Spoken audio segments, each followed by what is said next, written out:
교재 25페이지 중간에 목차 납언, 증명책임, 목차 확인하시고요. 틀만 기억하면 따로 암기할 필요가 없습니다. 자, 을이 매매 계약한 사실에 근거하여 청구 원인, 매매 대금 달라 라고 하면 갑 같은 경우가 항변 단계에서 민법 제5조에 근거해 가지고 나 취소했다. 따라서 우리 사이의 계약이 소급해서 무효기 때문에 나 너한테 매매 대금을 못 준다 라고 항변을 하겠죠. 이랬을 때 원고 을의 재항변 크게 네 가지. 1번 법정 대리인이 동의했기 때문에 취소 못한다. 그래서 동의가 있었는지 없는지에 대해서 다툼이 있었을 때에는 원고 을 더 이상 갑이 취소 못합니다 라고 하는 원고 갑한테 주장 증명 책임이 있다. 6조에 있는 용돈 처분 허락, 8조에 있는 영업 허락 2번, 3번 비교하는 게 쟁점이고요. 17조에 있는 속임수 해가지고 요 재항변 사유 중에 한 개라도 인정이 되면 원고 청구가 인용된다까지 기억하신 다음에 1, 2, 3, 4 공부를 하나씩 하게 될 겁니다. 그래서 목차 납언해 보시면 증명 책임, 동의 유무 한 줄 밑에 취소 못한다 라고 하는 을에게 주장 증명 책임이 있다. 예외 가시면 아래 예외적 경우에 해당하는 경우라면 법정 대리인의 동의가 없는 경우라 하더라도 더 이상 민법 제5조 이하에 근거해 가지고 취소하지 못한다까지 확인하시고 목차 갑은 1항 단서죠. 1번 첫 줄 부담 없는 증여에 대해서 승낙하는 경우는 권리만 얻기만 하기 때문에 혼자서 해도 하등 분리할 게 없죠. 따라서 그 다음 줄 밑줄 미성년자에게 이익만 주는 행위는 단독으로 해도 전혀 불리할 것이 없기 때문에 그냥 할 수 있다.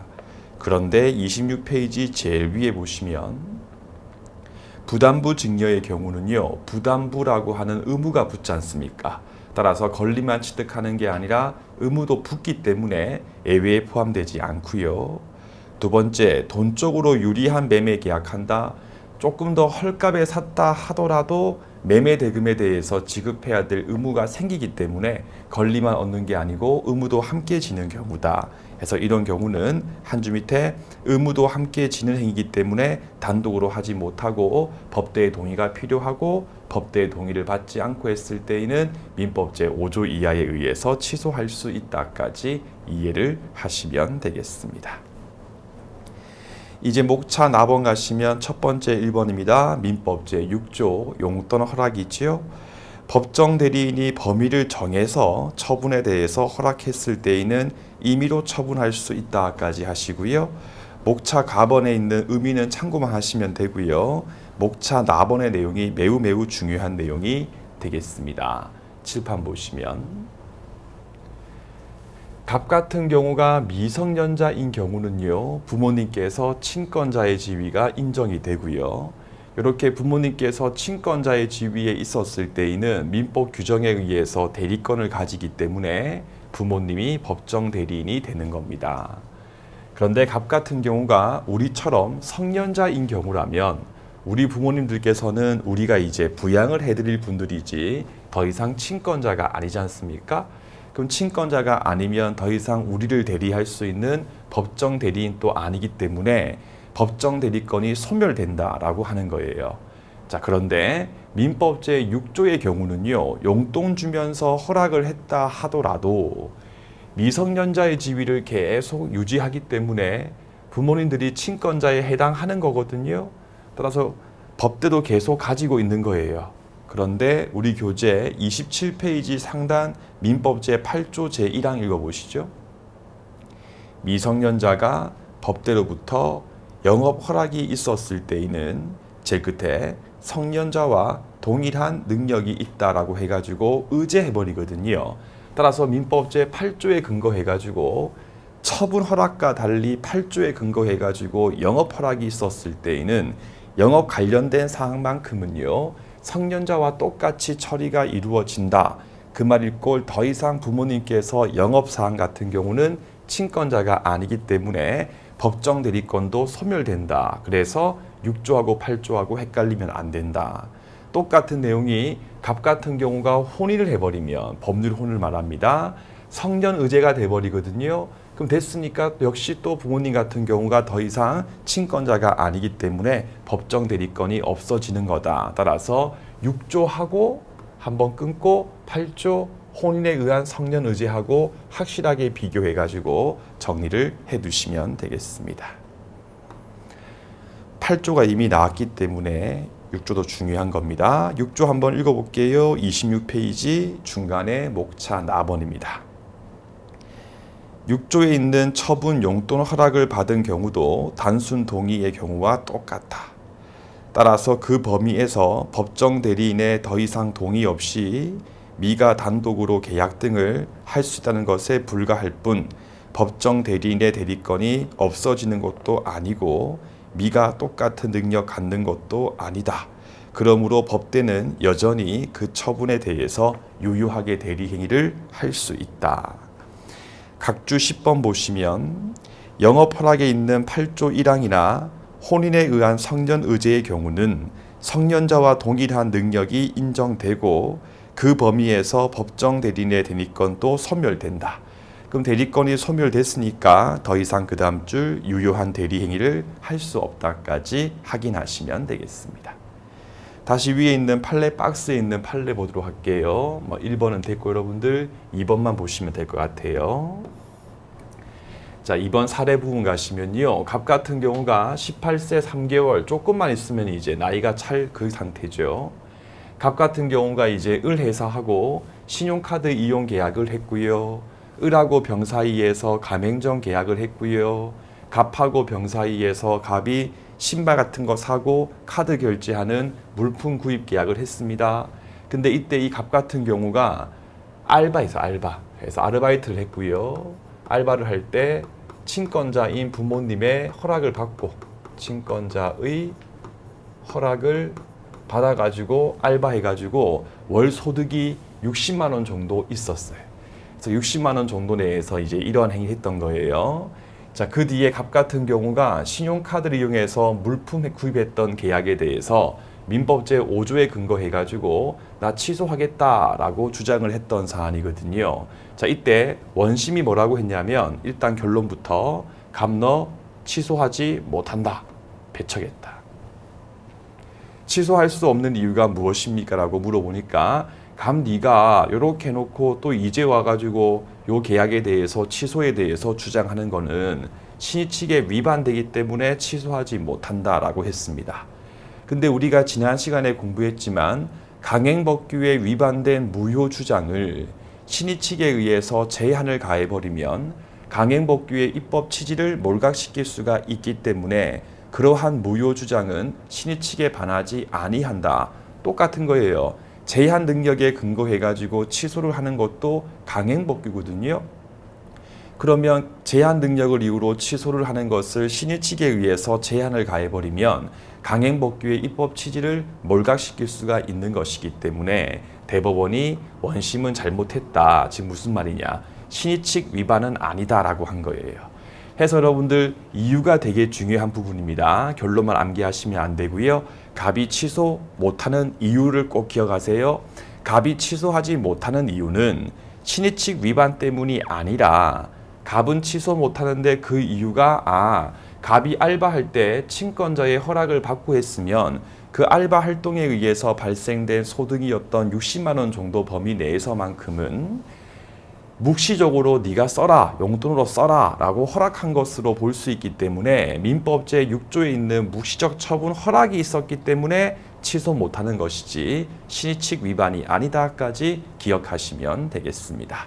정리, 사안의 경우에 갑이 취소는 못한다. 하지만 취소 못하는 이유는 신의칙 위반 때문에 취소 못하는 게 아니라 민법 제6조에 근거한 허락이 있었기 때문에 취소하지 못한다.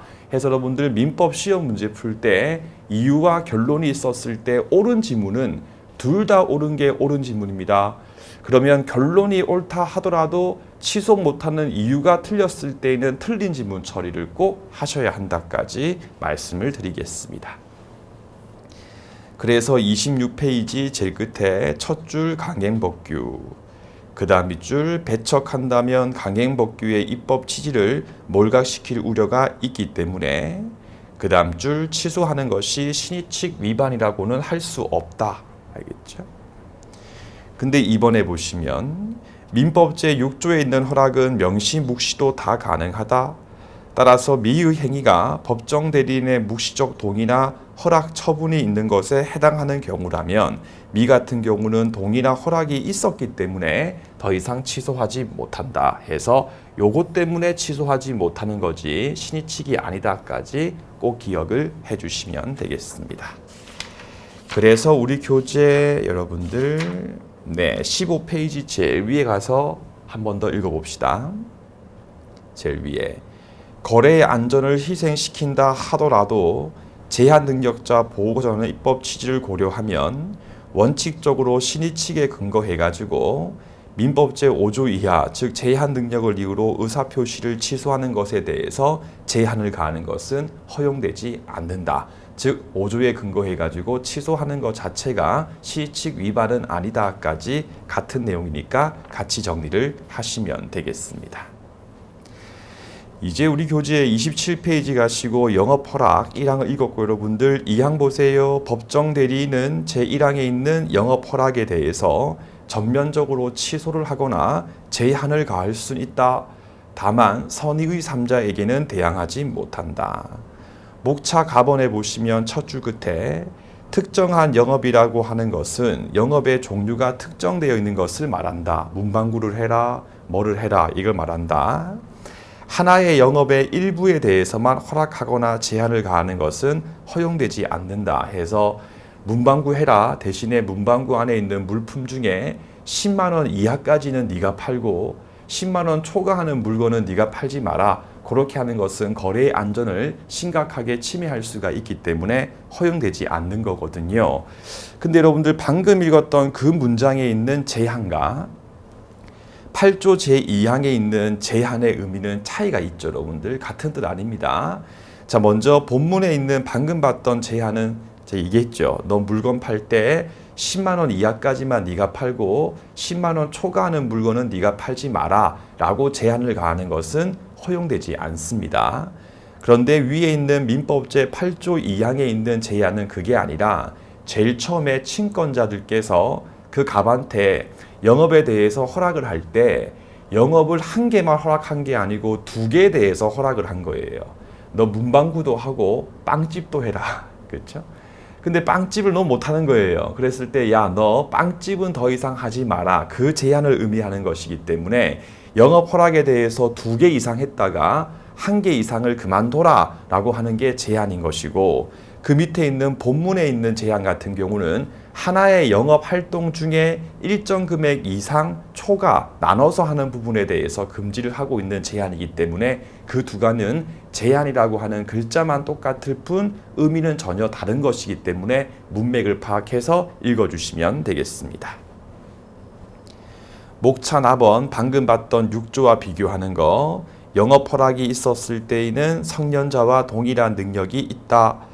그러면 영업 관련된 범위 내에서만큼은 더 이상 법대의 동의도 필요 없고 법정 대리인의 대리권도 소멸되기 때문에 방금 봤던 왼쪽 페이지에 있는 민법 제6조와 차이를 보인다까지 기억하시면 되겠습니다. 그 다음에 목차 3번의 목차 가번입니다. 8조 제2항에 있는 영업의 취소는 장래를 향하여 더 이상 영업하지 말라라고 하는 뜻이기 때문에 진짜 의미는 철회인 것이다.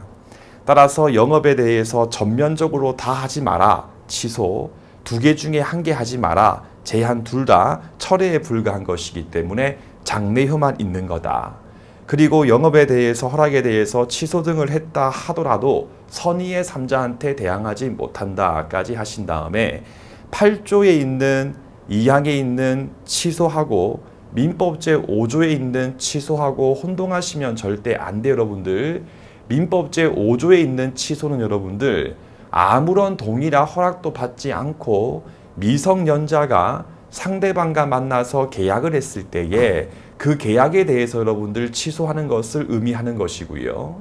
한번 끊으시고 민법 제8조에 있는 취소 같은 경우는요. 그러한 계약에 대해서 여러분들 취소하는 것이 아니라 영업 허락을 줬다가 허락에 대해서 취소하는 거기 때문에 5조는 계약에 대해서 취소를 하는 거고 8조의 경우는 허락에 대해서 취소를 하는 것이기 때문에 두 개는 다른 뜻입니다. 더 나아가 여러분들, 갑 같은 경우가 영업을 1년 이상 했던 거예요. 단골 손님 을이 생겼겠지요. 근데 갑이 장사를 잘 못하니까 부모님들께서 갑한테 너 더 이상 이제 영업하지 마라 라고 영업 허락에 대해서 취소를 했습니다.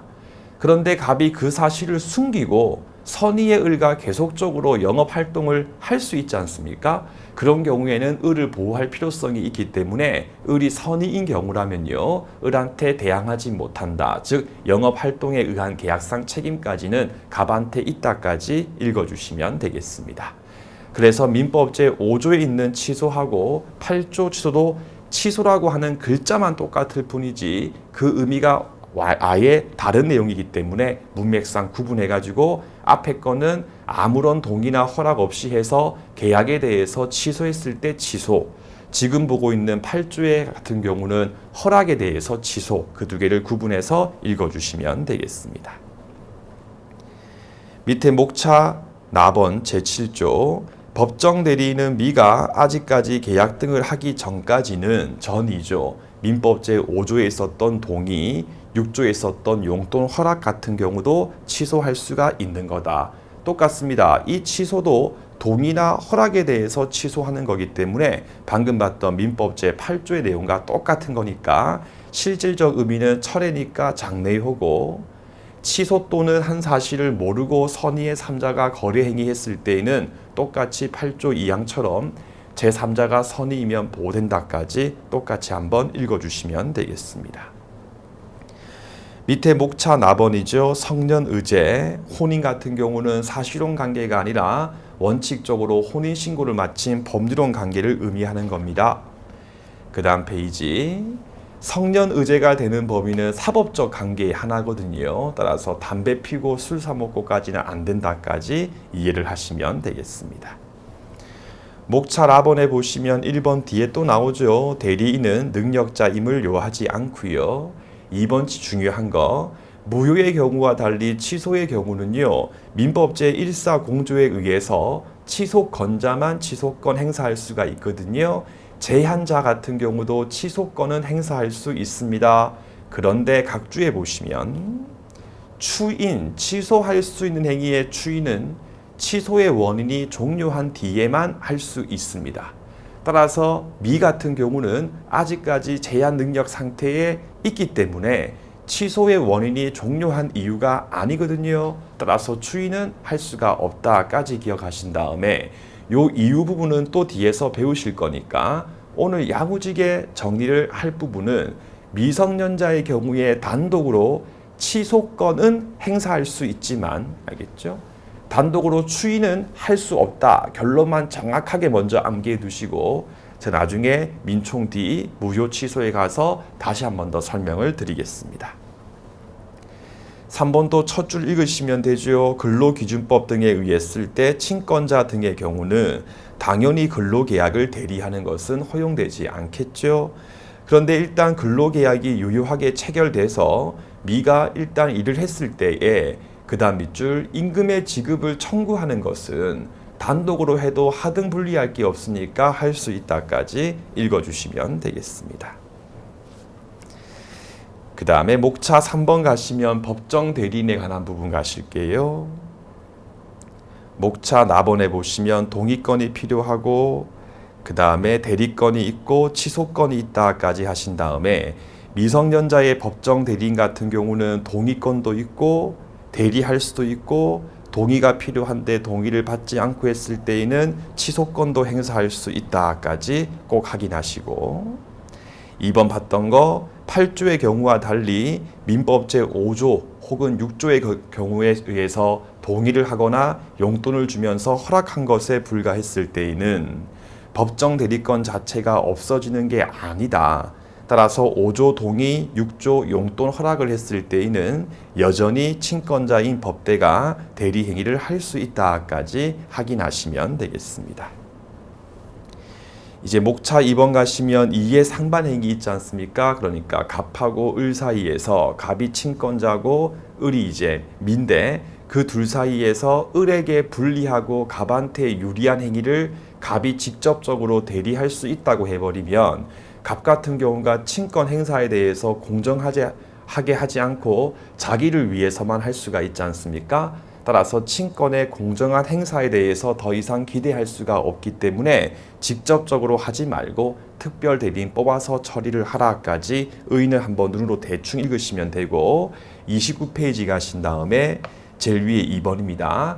이의 상반행위인가 아닌가에 관한 문제는 친권자의 의도, 친권자의 생각은 고려하지 않고 여러분들 외형상 봤을 때의 충돌이 있는가 없는가에 의해서 처리가 이루어지는 겁니다. 예를 들면 친권자 갑 같은 경우가 자기가 은행한테 지고 있는 채무를 담보하기 위해서 미성년자 을 소유의 X 토지에 대해서 대리해가지고 담보로 제공하는 행위 있지 않습니까? 그렇게 했을 때 그 자체만 보고 이거는 이해 상반 행위다 라고 볼 문제이지 친권자 갑이 돈을 빌린 동기 이유가 뭔데 애기 을 대학 등록금을 위하여 그러면 친권자 동기가 선하니까 상반행위가 아니기 때문에 직접적으로 대리할 수 있고 이해 상반행위가 아니다 라고 봐버리면 그 친권자의 동기가 무엇인지에 대해서 상대방 은행 등을 알 수가 없기 때문에 거래의 안전을 심각하게 침해할 수가 있지 않습니까? 따라서 이해 상반행위인가 아닌가를 볼 때는 친권자의 의도 등은 고려하지 않는다까지 확인하시면 되겠습니다. 그래가지고 목차 3번에 보시면 이해 상반행위에 해당하는 경우에 밑에 있는 목차 1번과 2번 두 개 묶어서 비교 표시를 꼭 하신 다음에 법정 대리인이 친권자인 경우하고 법정 대리인이 후견인인 경우를 반드시 구분해서 문제를 푸셔야 하는 겁니다. 먼저 법정 대리인이 친권자인 경우는요. 이해 상반행위에 대해서 직접적으로 대리하면 안 되고요. 특별 대리인을 뽑아서 처리를 하는 겁니다. 따라서 특별 대리인을 뽑지 않고 직접적으로 대리했을 때는 처음부터 무건 대리에 의해서 무효가 돼버린다. 그런데 법정 대리인이 후견인일 수 있지 않습니까? 그 경우는 조금 달라지는 게 있어요.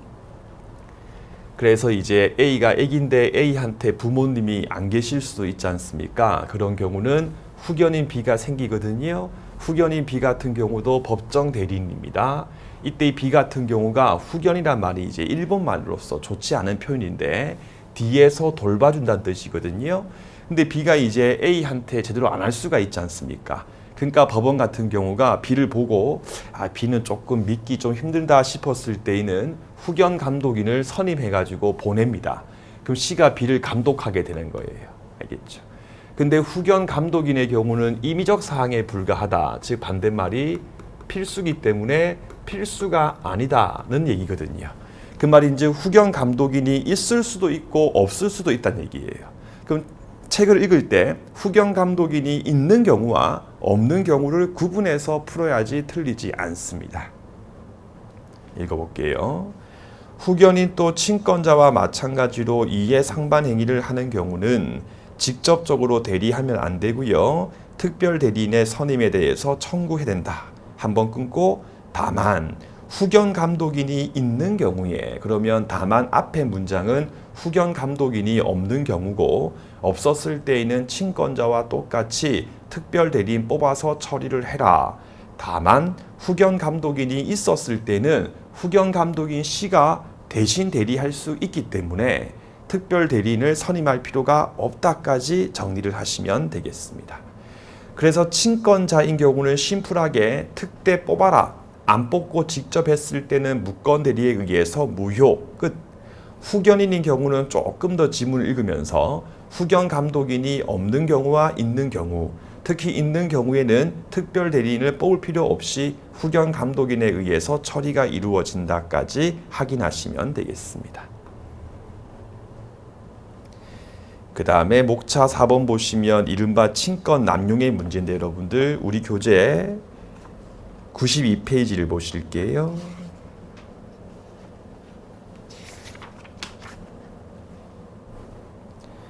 거기 보시면 107조 제1항 의사표시는 표의자가 진이 아님을 알고 했을 때에도 원칙적으로 유효하다. 다만 상대방이 알았거나 알 수 있었을 때에는 무효다까지 확인하시고, 다시 우리 교재 29페이지 오신 다음에 기읍번 첫 줄 끝에 배임적인 것임을까지 밑줄 긋고, 대리건, 대표건, 친건 남용의 경우에 상대방이 알았거나 알 수 있었을 때에는 107조 제1항 단서 유추에 근거해가지고 계약이 무효가 돼버리기 때문에 본인인 자에게 효력이 미치지 않는다까지 하시고, 제가 지난 시간 강의할 때 건한이라고 하는 말을 읽으면서 건한의 경우 세 가지, 대리건, 대표건, 친건 이 세 가지의 경우는 남용의 문제가 생긴다라고 말씀드렸고, 그게 이겁니다. 실제 사안이거든요. 자, 갑이 이제 아버님이시고 을이 어머님이신데요. 갑하고 을 사이에서 이혼을 이렇게 했습니다. 이혼했다. 그럼 더 이상 갑하고 을은 법률상 부부가 아닙니다. 이 상태에서 아버님 갑께서 사망을 했는데 갑이 이제 X 토지가 이렇게 있었거든요. 그럼 X 토지가 이제 미성년자 병에게 이렇게 상속이 됐겠죠. 한편 을 같은 경우가 병의 친권자이거든요. 근데 을이 정남과 재혼을 했습니다. 되게 빡치는 판례예요. 근데 정남이 이제 사업가인데 사업이 잘 안 돼가지고 돈이 필요하니까 이 엄마이자 정의 처인 을 같은 경우가 어떻게 내 재혼 남편 사업 자금에 대해서 준비해 줄까라고 하다가 아버님 갑이 죽어서 상속된 X 토지를 을이 헐값에 팔아가지고 그 돈 가지고 자기 남편한테 주기 위해 가지고 계략을 꾸미는 거예요.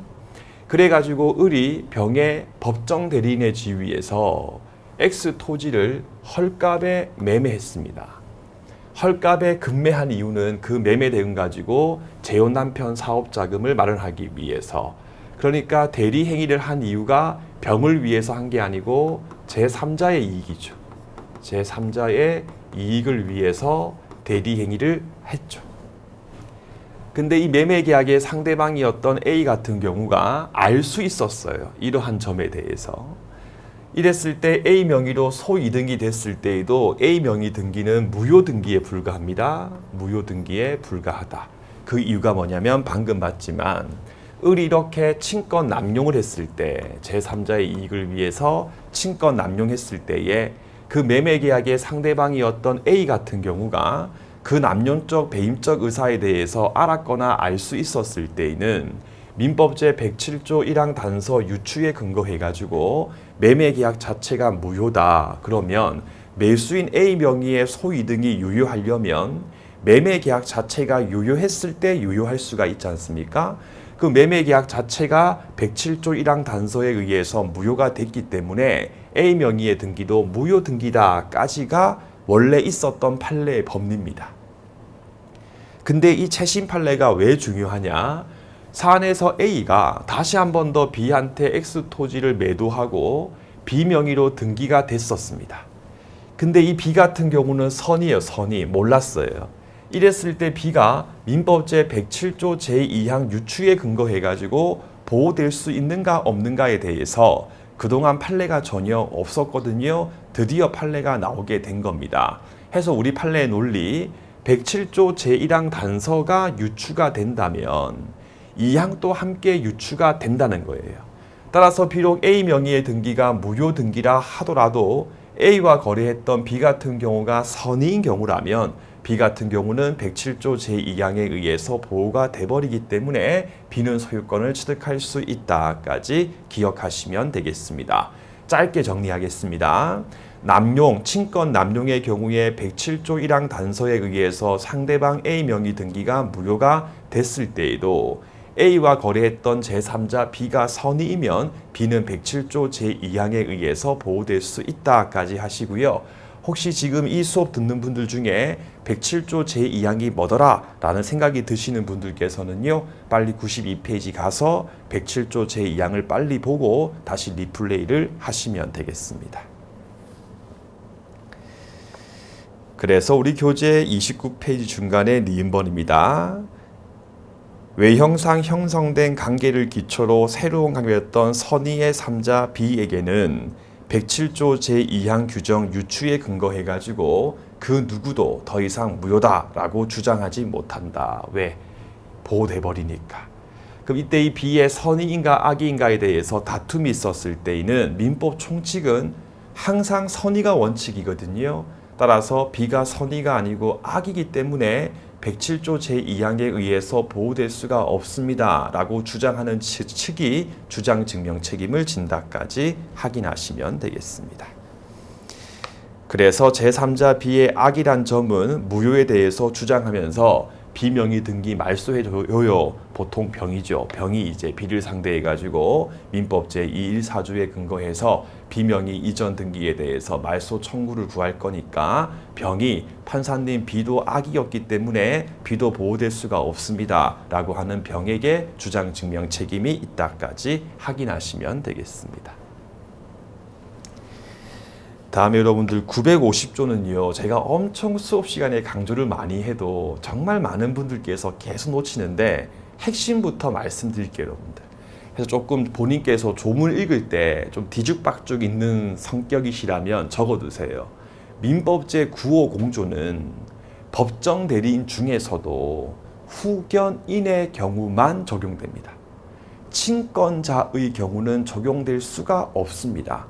왜냐하면 민법 제950조는 후견 감독인에 의했을 때 후견 감독인의 동의가 필요하냐 혹은 필요 없냐, 필요한데 후견 감독인 씨의 동의를 받지 않고 했을 때 어떻게 할 것인가에 관한 조문이거든요.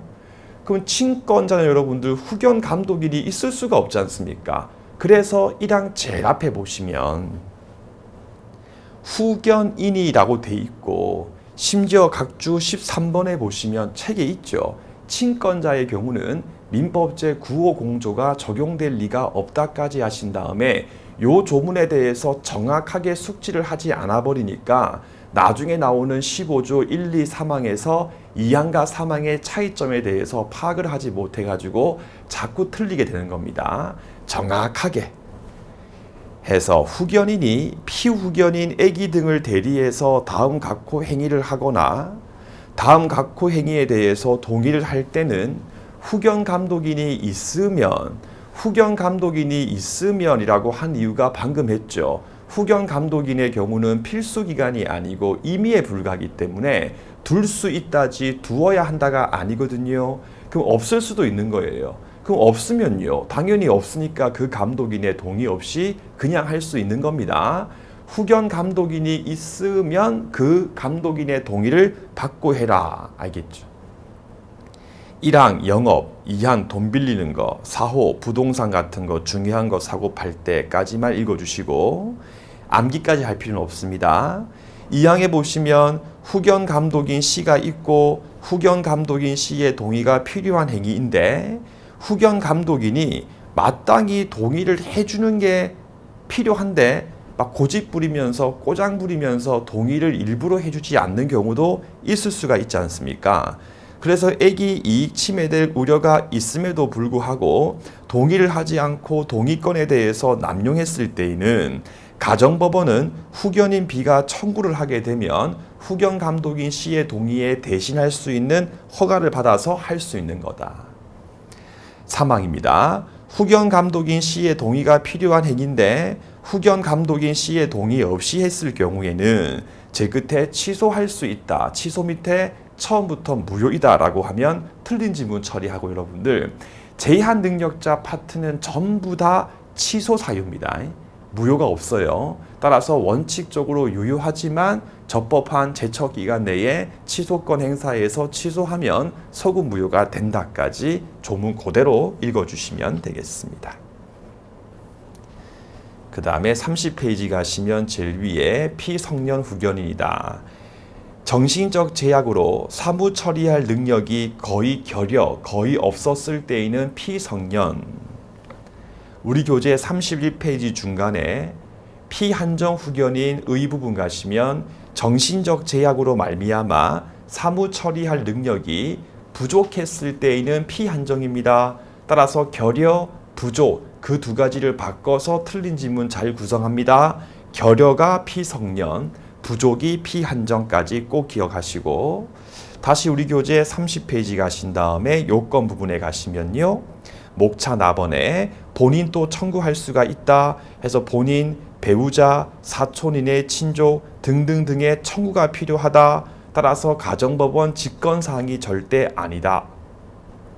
2번 성년 후견 개시에 심판을 할 때는 본인 의사에 대해서 고려해라. 그 말인즉 본인 의사에 대해서 참고하는 것에 불과하거든요. 따라서 본문 제일 끝에 보시면 필요하면 설사 본인 갑이 반대를 한다 하더라도 후견 개시 심판을 할 수 있다까지 읽으시면 되겠습니다.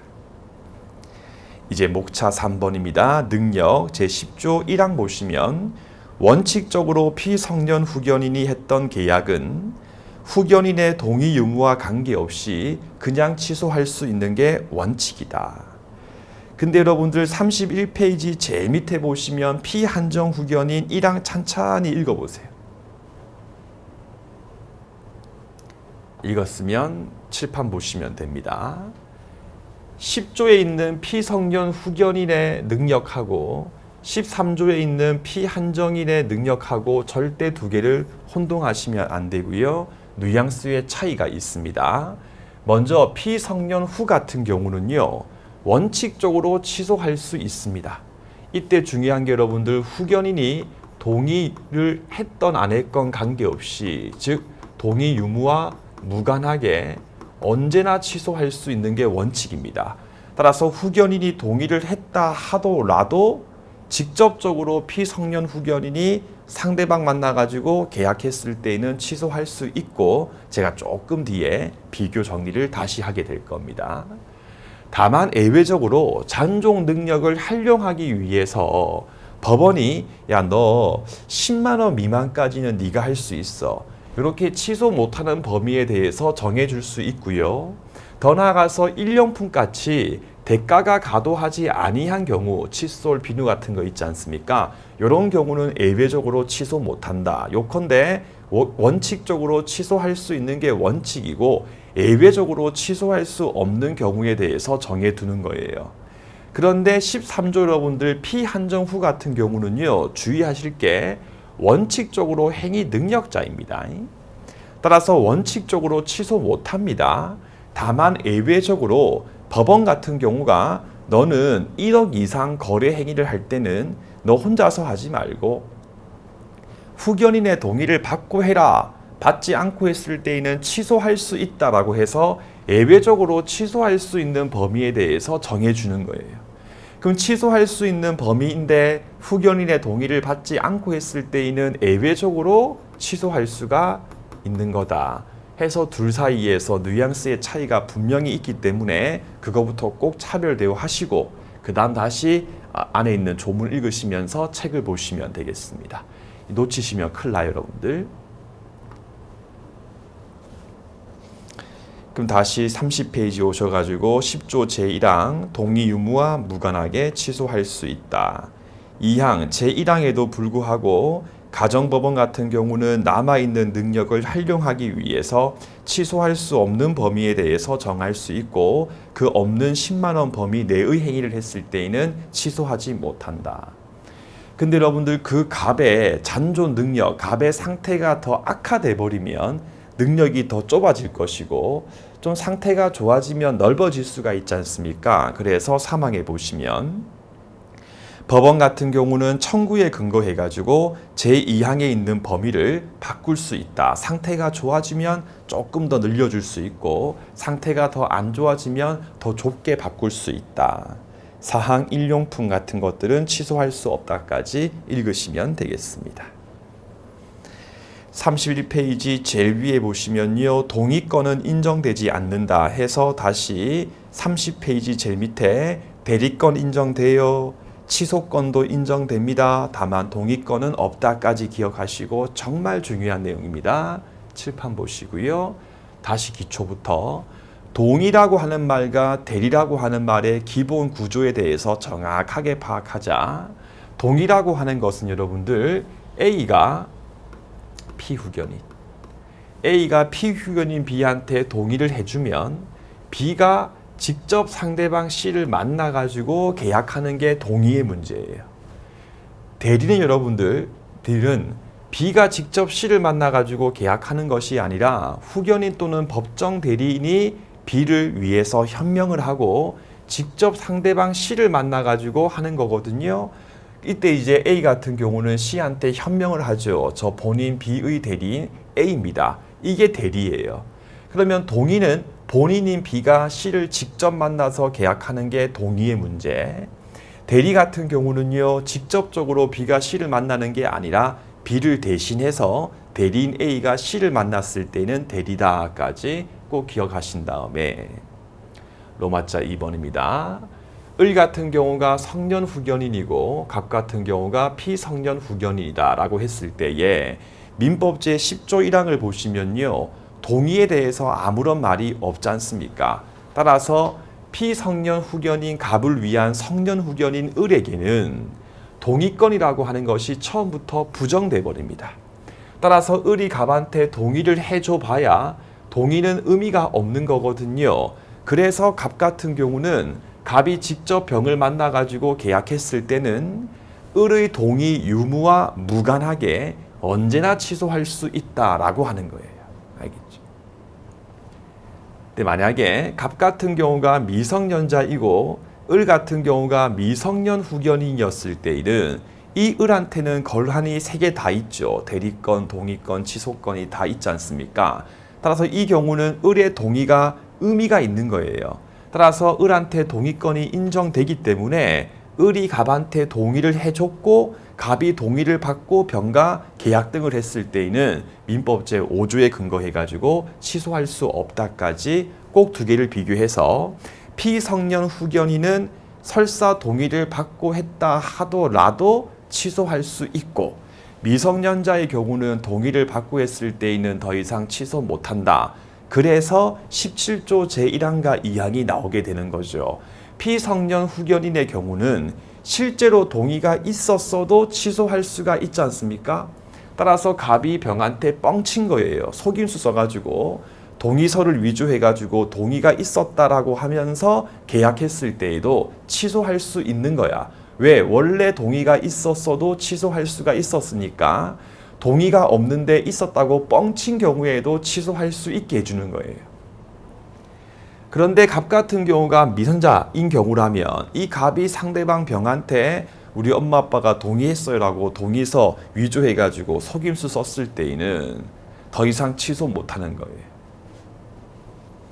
그래서 31페이지 제일 위에 보시면 성년 후견인 을의 동의를 받아 피성년 후견인 갑이 직접 병을 만나서 계약했을 때에도 여전히 취소할 수 있기 때문에 미성년자의 경우와 차이를 보인다까지 꼭 기억하시고, 우리 교재 35페이지 보시면 민법 제17조 제1항 제한 능력자가 속임수로서 능력자 사수를 썼을 때에는 더 이상 취소하지 못한다. 그래서 1항의 경우는 피성년 후견인도 포함이 됩니다.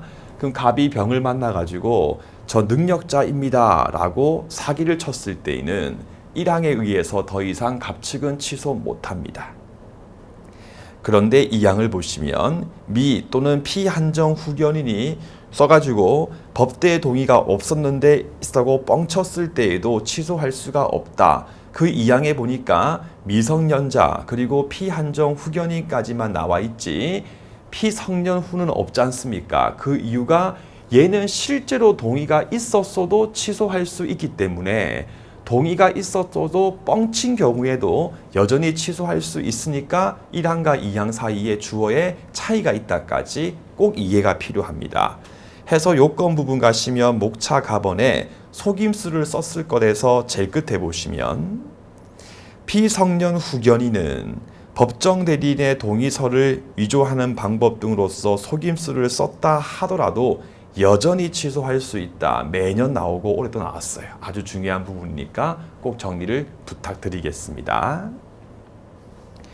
다시 우리 교재 31페이지 가시고 제일 위에 후견 종료, 상태가 좋아가지고 더 이상 정신적 제약 등이 없었을 경우에는 본인들의 청구 등에 근거해가지고 종료 심판을 한다.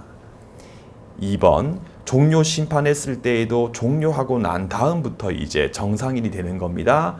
그럼 종료 심판이 있기 이전에 한 계약 같은 경우는요, 여전히 취소할 수 있다까지 읽어주시면 되겠습니다.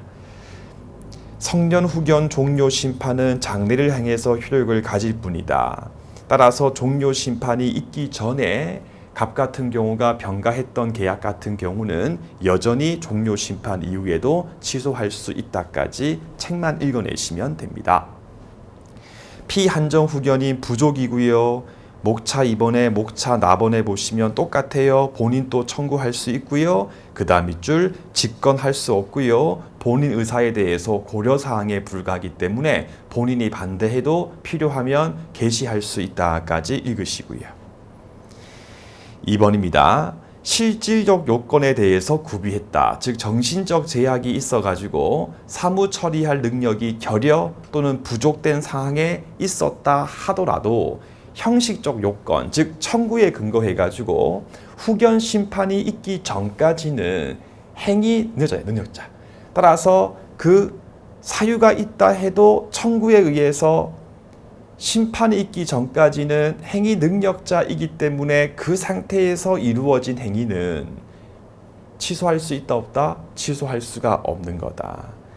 그래서 가정법원이 후견 개시 심판을 하지 않은 이상은 제한의자 파트 조문에 근거해가지고 그 심판 이전에 했던 계약에 대해서 취소할 수가 없다까지. 목차 3번입니다. 13조 제1항 그 다음 페이지.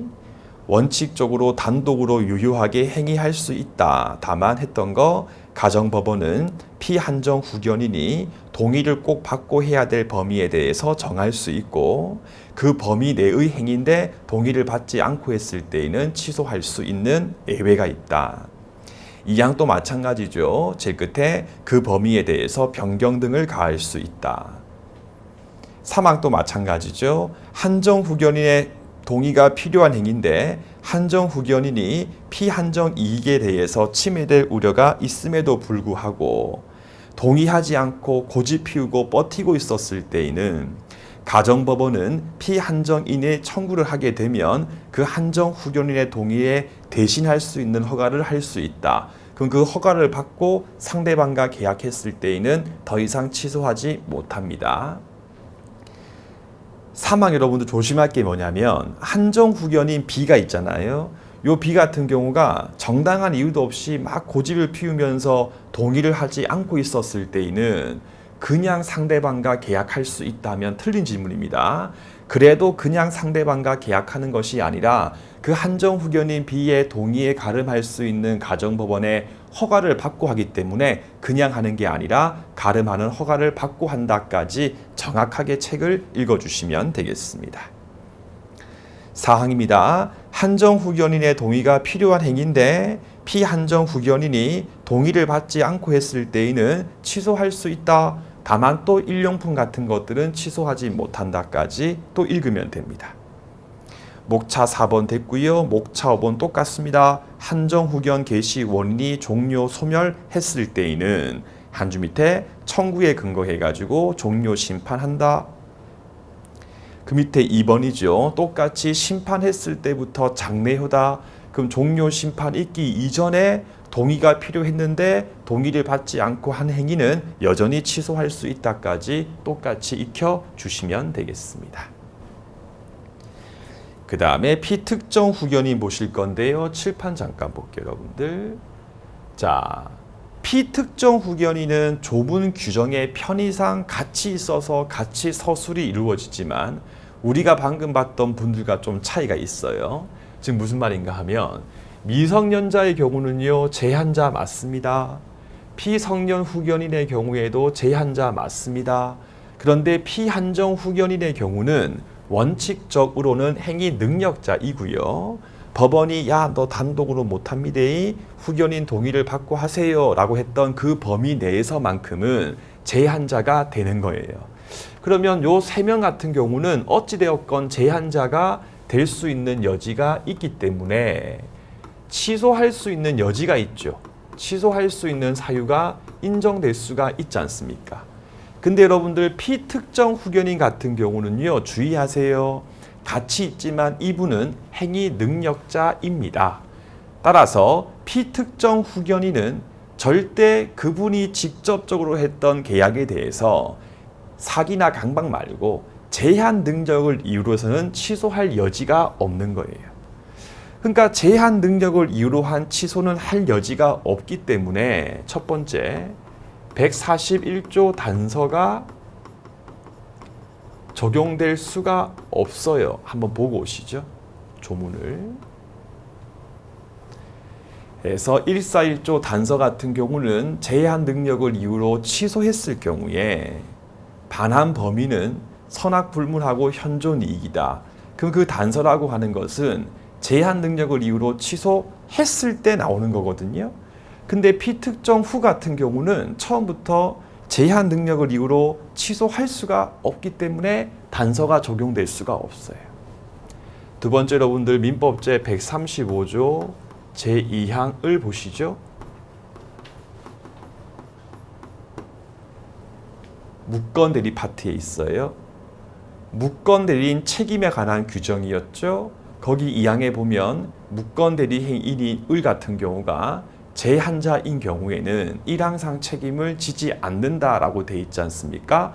거기 있는 135조 제2항에 있는 제한자에도 피특정 후견인은 행위 능력자이기 때문에 포함되지 않거든요.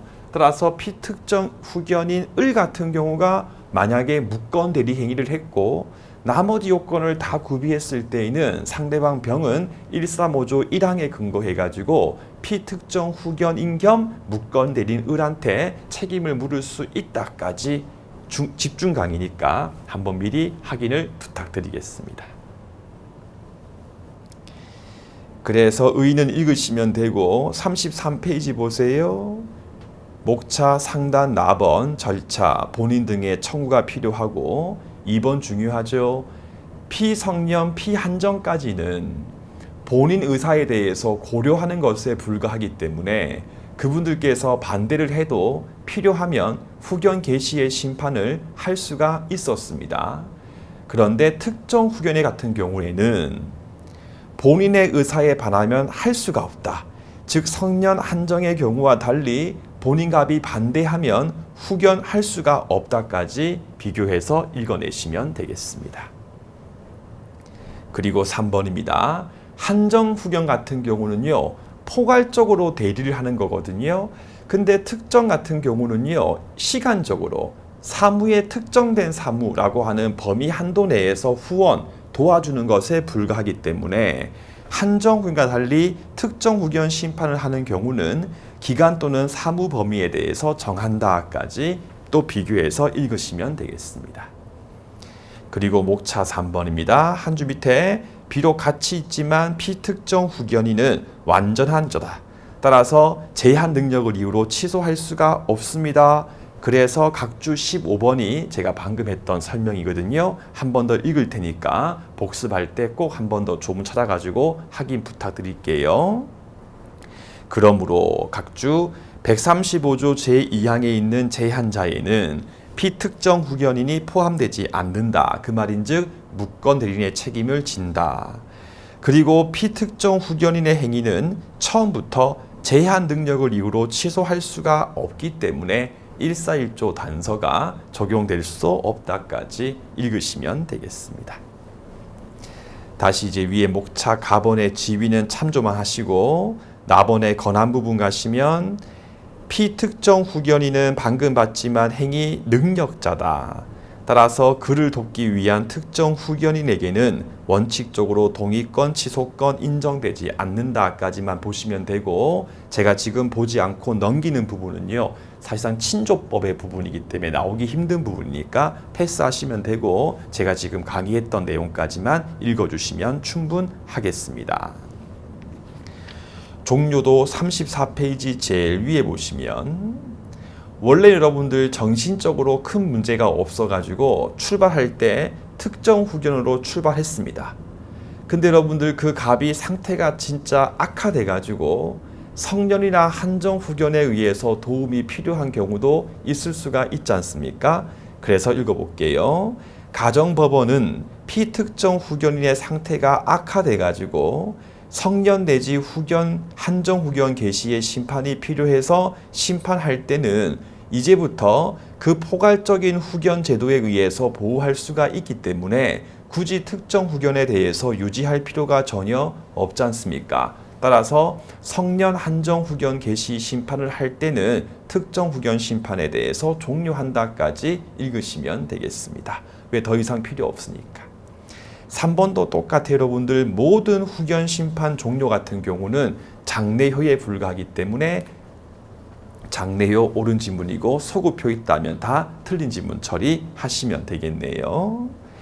기타 부분은 1번, 2번, 3번 암기사항입니다. 먼저 1번 보시면요.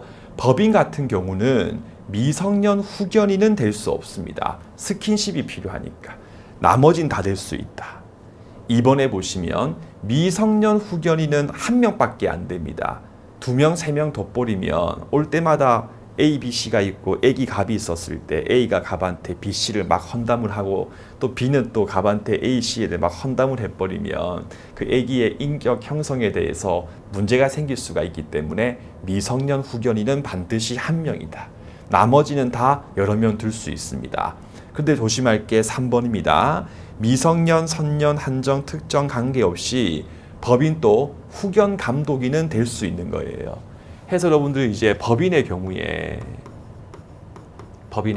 시험 문제에서 미성년 후견인이 될 수 있냐 라고 묻는 경우하고 미성년 후견 감독인이 될 수 있냐라고 물었을 때를 섞으시면 절대 안 돼요, 여러분들. 법인 같은 경우에 미성년 후견인은 될 수가 없죠. 근데 그 후견인을 감독하는 후견 감독인은 될 수가 있기 때문에 항상 문제 풀 때 후견인하고 후견 감독인하고 구별해서 문제를 풀어주시면 되겠습니다. 그래서 기타 부분의 1번이 후견이니까 법인은 될 수가 없고요. 3번 같은 경우는 후견인이 아니고 후견 감독인이기 때문에 법인 같은 경우도 될 수 있다까지 1번, 3번 구분해서 책을 보시면 되겠습니다. 그 다음 내용 같은 경우는 또 다음 시간 때 볼게요. 여러분들 복습 열심히 하시고요. 밑줄 빨리 읽고 다음 수업도 들어오시면 되겠습니다. 여러분들 고맙습니다.